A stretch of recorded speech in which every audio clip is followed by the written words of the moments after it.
Laut itu Pak adalah bapak kami. Memang mereka sangat abai terhadap nelayan-nelayan tradisional. Sekarang ini kita tidak punya apa-apa lagi. Tidak ada satu agen pun yang membela ABK. Mau tambang, mau reklamasi itu bodo amat udah. Pembangunan bukan mengejar dolar.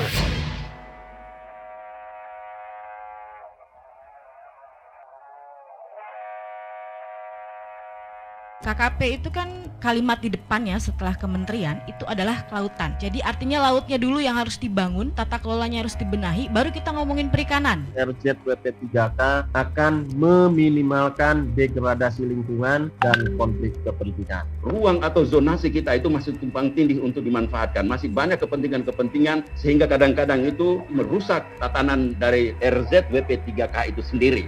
Masuknya ini penambang itu penghasilan kami, terutama itu ikan tenggiri berkurang. Karena itu air di situ keruh. Tapi permasalahannya negara ini selalu datang ketika kebijakannya sudah ada. Nah itu sosialisasi, itu bukan partisipasi publik, itu bukan perumusan kebijakan. Dalam 1 tahun ini tidak kurang dari 99 kapal pelaku illegal fishing ditangkap di beberapa wilayah. Destructive fishing masih juga menjadi salah satu pekerjaan rumah kami. Itu melakukan pengeboman. Mereka lihat sendiri, mereka lapor ke DKP, mereka lapor ke Pol Airut, nggak pernah ada kok menegakkan hukum.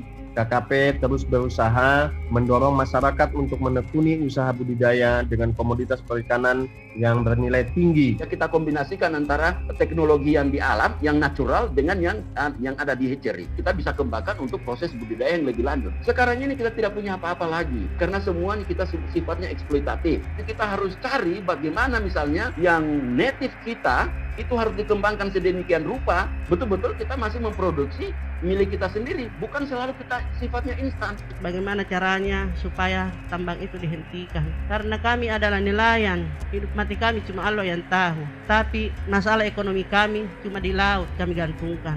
Seharusnya kita malu. Ada apa sehingga kita tidak mampu mensejahterakan masyarakat Indonesia ini? Indonesia itu nggak pernah kekurangan orang pintar, tapi orang jujur yang kita nggak punya.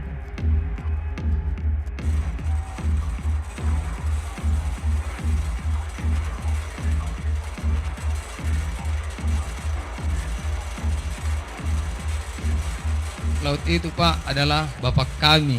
Ketika masuknya kapal penambang pasir, airnya keruh, batu karang abrasi, dan ombaknya bertambah besar, membuat pendapat kami anjlok alias berkurang. Masyarakat itu tidak pernah diajak berunding, tidak pernah diajak konsultasi, tidak pernah diajak bagaimana dampak yang akan dirasakan nelayan ketika laut atau wilayah tangkap mereka ditambang atau dihisap pasirnya, diambil pasirnya. Belum dijalankan Undang-Undang Omnibus Law saja, teman-teman pesisir dan nelayan di Pulau Kedingaran sudah menderitanya sudah sangat luar biasa. Masalahnya ketika Undang-Undang Cipta Kerja keluar, apapun itu dalam kerangka penanaman modal asing diperbolehkan. Mau tambang, mau reklamasi, itu bodo amat udah. Semua perizinan itu disentralisir di institusi yang menerbitkan perizinan berusaha.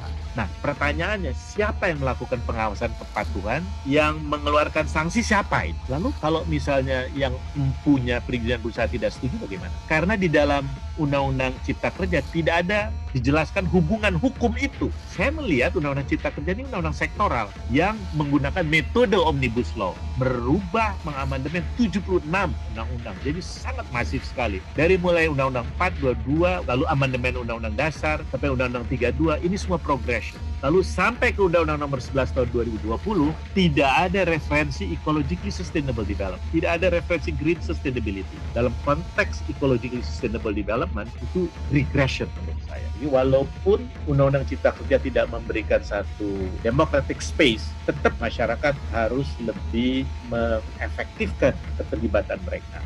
Pertama tentunya konsolidasi di antara masyarakat sipil itu sendiri. Harus sering share, buka dialog seluas-luasnya dengan key decision maker. Dan pemerintah juga jangan alergi terhadap dialog. Dan jangan alergi terhadap kritik.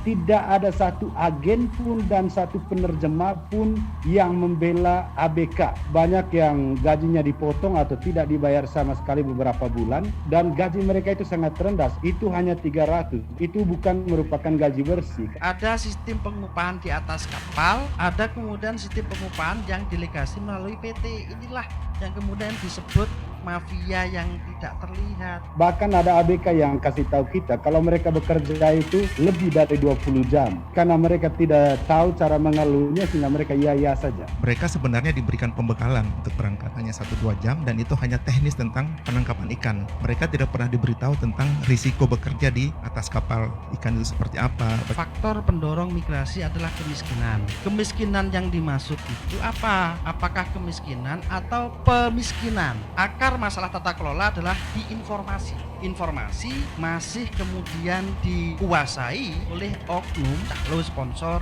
Mining agent yang ada di Indonesia ini ada yang legal dan ada yang ilegal. Dari sisi mining agent sendiri justru menuduh pemerintah yang tidak konsisten karena aturan tentang perekrutan dan penempatan awak kapal perikanan di luar negeri terfragmentasi tadi di beberapa kementerian. Jadi ada istilah saling lempar tanggung jawab antara pemerintah dan pelaku usaha. Jadi setiap kementerian, kalau kita mengaca pada buruh migran seluruhnya, ada 3 kementerian itu mempunyai data yang berbeda-beda. 2017 itu ada Undang-Undang tentang Perlindungan Migran Indonesia. Amanah undang-undang tersebut akan diterbitkan RPP tentang perlindungan, di mana RPP itu mengatur secara teknis dan lebih detail tentang aspek-aspek perlindungan dari pra penempatan dan pemulangan mereka sampai ke Indonesia. Nah, aturan ini belum diselesaikan oleh pemerintah. Jadi ada memang masalah di tingkat ABK sendiri, ada masalah di tingkat bisnis, pelaku usaha, dan ada masalah di tingkat pemerintah.